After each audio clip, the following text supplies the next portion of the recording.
गुजरात के मुख्यमंत्री भूपेंद्र पटेल की अध्यक्षता में 26 जून से राज्य भर में आयोजित 3 दिवसीय विद्यालय प्रवेशोत्सव 2024 के संबंध में शिक्षा मंत्री डॉक्टर कुबेर डिंडोर सहित मंत्रियों और अन्य गणमान्य व्यक्तियों और उच्च अधिकारियों की उपस्थिति में गांधीनगर में एक ब्रीफिंग बैठक आयोजित की गई।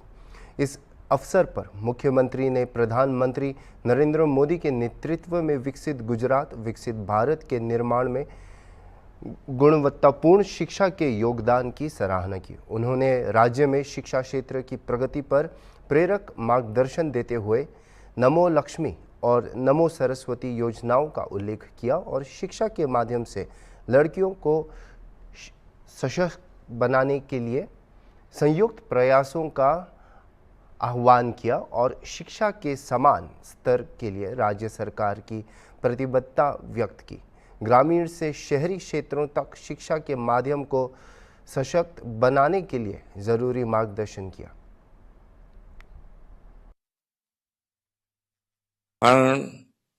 माननीय नरेंद्र भाई त्रीजी वखत वडाप्रधान श्री तरीके बैठा અને મજબૂત પાયો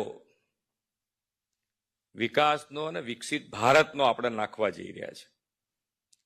અને જ્યારે વિકસિત ભારત વિકસિત ગુજરાત ઉપર આપણે આગળ વધતા હોઈએ તો એ મજબૂત પાયામાં શું હોઈ શકે, તો એમાં હું માનું છું ત્યાં સુધી સૌથી પહેલું શિક્ષણ હોય।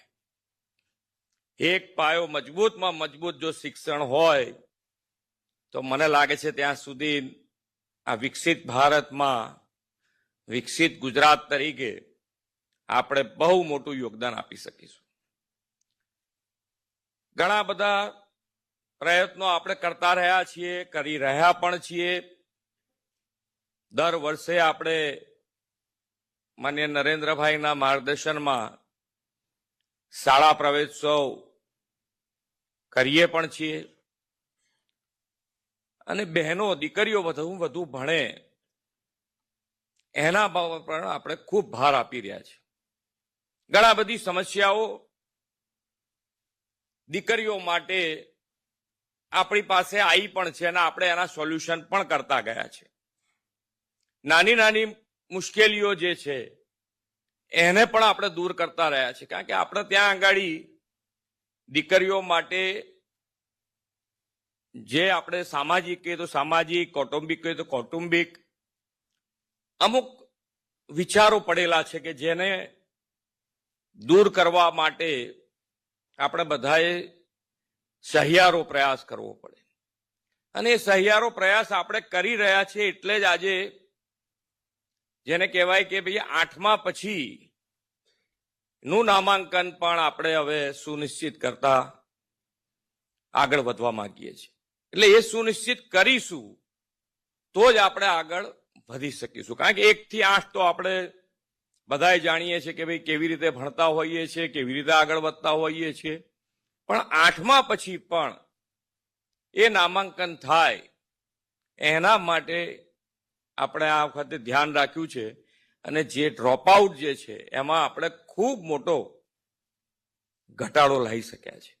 અને આપણે આંકડાકીય માહિતી કરતા પણ આપણે હંમેશા ઘણી વખતે આંકડાકીય માહિતી ઉપર ધ્યાન વધારે આપી દેતા હોઈએ છીએ, પણ આંકડાકીય માહિતી આપણી જાણકારી માટે છે કે ભાઈ આંકડાકીય માહિતી આપણે ગમે તેમ કરીને માહે પડીને લેવડાવી દીધું પછી શું, તો આપણે એનાથી આગળ જવા માંગીએ છીએ કે ભાઈ આંકડાકીય માહિતી હજુ ડ્રોપ આઉટ રેશિયો કદાચ 1% વધારે હોય કે ઓછો હોય એનાથી આપણી વાત નથી। આપણે એમના પાયામાં નાખવા માંગીએ છીએ કે શિક્ષણ ખૂબ જરૂરી છે અને જો શિક્ષણ હશે તો આપણે આગળ વધી શકીશું। અને એ માટે દીકરીઓ માટે ખાસ અને દીકરીઓ માટેની જે યોજના છે નમો લક્ષ્મી અને નમો સરસ્વતી, તો દીકરીઓને બંનેનો લાભ મળવાનો છે। એટલે દીકરી જો કોઈ સાયન્સમાં જશે તો એને 50,000ની વત્તા બીજા 25,000 એમ 75,000નો લાભ મળવાનો છે, બરોબર છે ને। એટલે દીકરીઓ જો શિક્ષણમાં ભણશે તો એને આ બંને યોજનાનો લાભ મળવાનો છે। અને નમો સરસ્વતીમાં એકલી દીકરીઓ માટે નથી, એ દીકરાઓ માટે પણ યોજના છે. એટલે સાયન્સમાં વધુ ને વધુ આપણા વિદ્યાર્થીઓ જાય એના માટેનો પ્રયાસ આપણે કર્યો છે. અને આ બે યોજનાઓ દરેક વાલી સુધી, દરેક જિલ્લા સુધી, તાલુકા સુધી, ગ્રામ સુધી આપણે આ વખતે જ પહોંચાડી દેવું છે કે જે આ યોજનાનો લાભ, જે માન્ય નરેન્દ્રભાઈના માર્ગદર્શનમાં જે યોજના બની છે, ખૂબ સારી યોજના બની છે, ખૂબ ફાયદો લોકોને થવાનો છે. તો આ યોજનાનો લાભ આ જ વખતથી દરેક જણ લે અને નવું પણ આપણે આ યોજના દરેકના મગજમાં ઉતારી શકીશું, ખાસ કરીને વાલીઓને અને છેક ગ્રામ સ્તર સુધી. તો મને લાગે છે ત્યાં સુધી આ બે યોજનાનો લાભ અને એનું પરિણામ જે છે આગળના વર્ષોમાં એનું પરિણામનો લાભ ગુજરાતને ખૂબ મોટો થવાનો છે.